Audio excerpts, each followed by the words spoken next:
Hi guys. Luckily I've pre-recorded this video because my either my editing software or something is playing havoc the last 24 hours. I tried to get a video up yesterday and it was not behaving. So anyway, the topic this week is karmic debt or something around about that topic description. So for me, sorry if you hear any buzzing, I'm getting about 10 million messages because today's my birthday, so everybody's pinging me messages. I've got the sound off, but if you keep hearing buzz buzz, that's what it is. I apologise. Anyway, karmic debt or thereabout topic description. For me, it's not really something I really fixate on too much because it's something that I don't really have much of an opinion on because it's not how I follow my path. Um, Basically,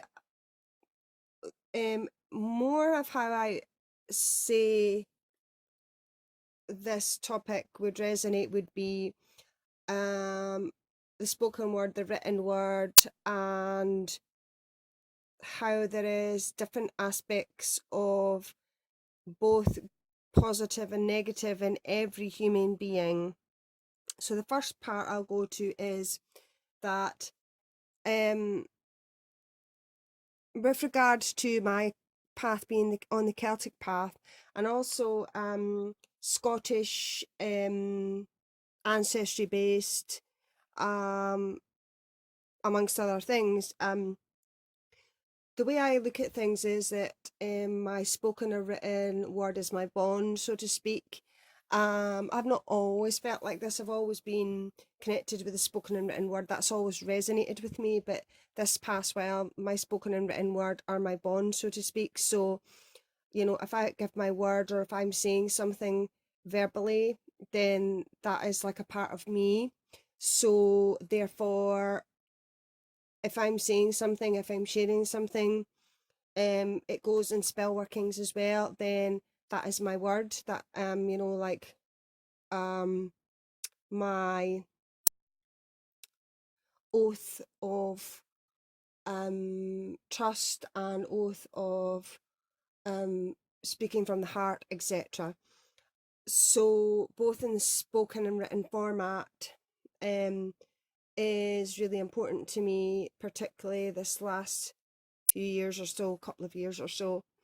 Um Plus, I use the spoken and the written word, but a lot of times the spoken word as offerings to both the Morrigan, the kayak to a certain degree, and also my ancestors, because obviously my ancestors are people that I had conversations with on a daily basis, the ones that I had the pleasure of being around. There's only one family member apart from more ancient ancestors and further um, further back historically speaking ancestors that I never met, because obviously that was from quite some time ago. But the only person that I didn't physically meet in person was my granddad Edwards, but yet we still have a relationship based on how I approach at my ancestor altar. Um, So, I have conversations, I speak to them as I would if they were in the physical being, if they were physically here, that their physical presence was here, as in how they were when they were alive, if that makes sense. So, with regards to that, I would say that is more how I go, or the route I may kind of look upon, rather than karmic connection or karmic debt. With regards to how we are as people, how we are as human beings and individuals, um, as a famous Icelandic singer once penned, have you ever got close to a human and human behavior? Like, human behavior is kind of all over the place sometimes. people can be unpredictable. You can have positivity, negativity, you can have aspects of people's personality or traits of their personality that you don't understand or get. That does not make them bad people. It just means that you don't resonate with with certain aspects of their personality, or you do not resonate with maybe how they portray certain things, or how they come across, how they speak, how they articulate themselves when maybe trying to get something across. And that does not make them a bad person. It just means that you maybe don't resonate with that person's way of communicating, or the things that make them individual to themselves and other people, like how they express themselves, if that makes sense. So I think what I would say is that, everybody has the ability to be positive and negative. All human beings have that within them, positive, negative. All human beings can be misunderstood, misinterpreted. All human beings can express love, and also all human beings can express the opposite of that, even if it's not meant like that. All human beings have different quirks and traits. If we didn't, it would be a boring life, it would be a boring world. So I think that with regards to that,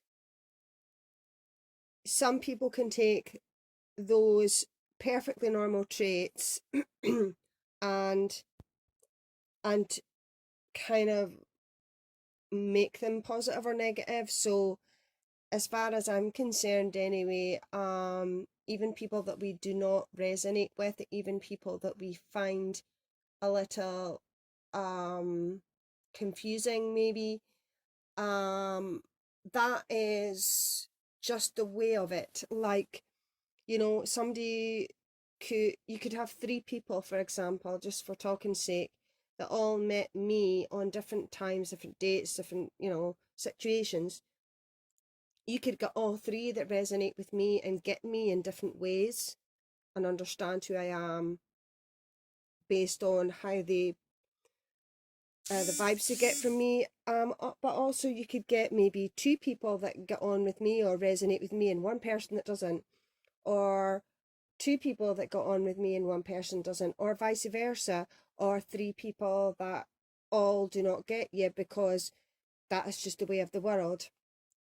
So, with regards to karmic debt, like I say, it's not something that I resonate with. And it's all about, mindfulness to a certain degree, in the fact that, people say if you give out positivity, you get positivity back. I believe that to some degree, but like sometimes you can come across a certain way and it is maybe just your personality, and people may take that the wrong way.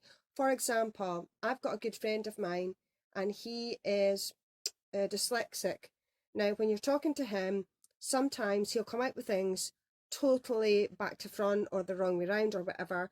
And until you get to know him, you think sometimes he's being like, what's the word, pedantic, or not thinking things through before he speaks, that type of thing. And it took a while for me to realise. And then obviously he told me he was dyslexic, and then I started to think, well, that makes sense. But then he would say things like, that's why sometimes I say things the wrong way around or whatever, or they come out the wrong way, or like I've not thought about what I'm saying and it's just come out. And that was because he's dyslexic, and it's the way he sort of projected himself. It was the way he came across. So, lots of things need to be taken into consideration with regards to how you perceive people and how they perceive you.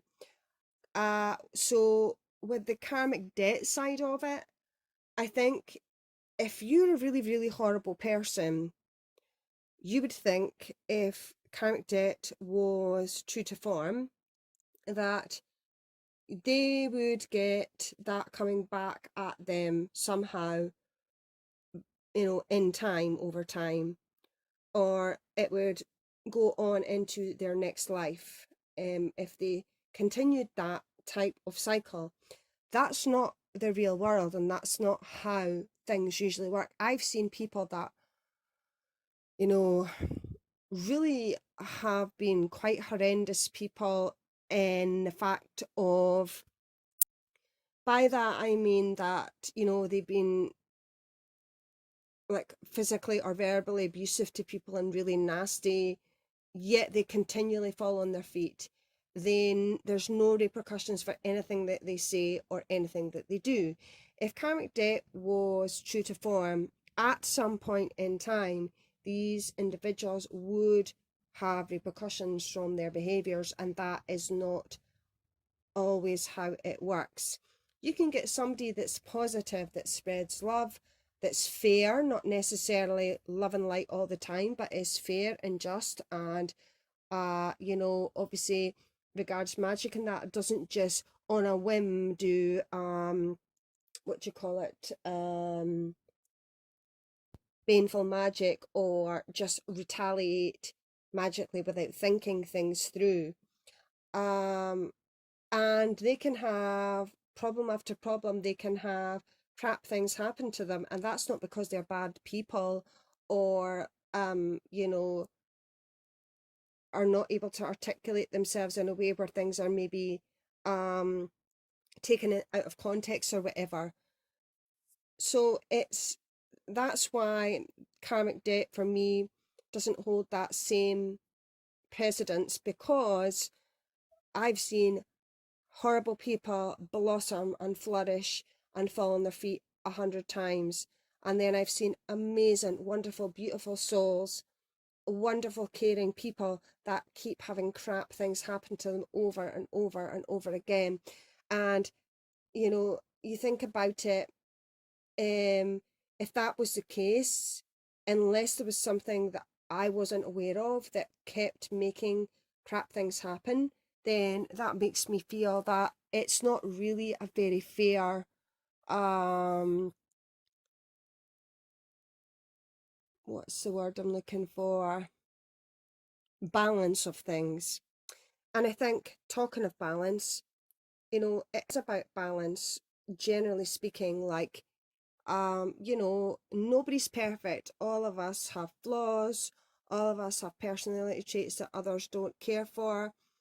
No matter how amazing of a person you are, there's always something that another person has an issue with, or there's always something that somebody doesn't get about you.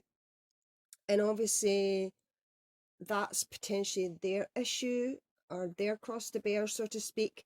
But at the same time, we're not going to be able to please everybody all of the time, and vice versa. So what I'm saying is that karmic debt for me isn't a topic that I really gel with. It's not a topic that I resonate with, and it is not something that I really live by, if that makes sense. It's just like the code of honor and respect, and my word is my honor and my bond, and whether that's spoken or the written word, that's how I feel. I hope I have not upset anybody with this video, because obviously it's a very, very individualized way of thinking. I think that there's probably a lot of people that maybe think similarly, but it seems to be that karma or karmic debt seems to be something that a lot of people do really resonate with. Anyway, I hope this video was okay. Lots of love, and I will catch you guys next week. Bye.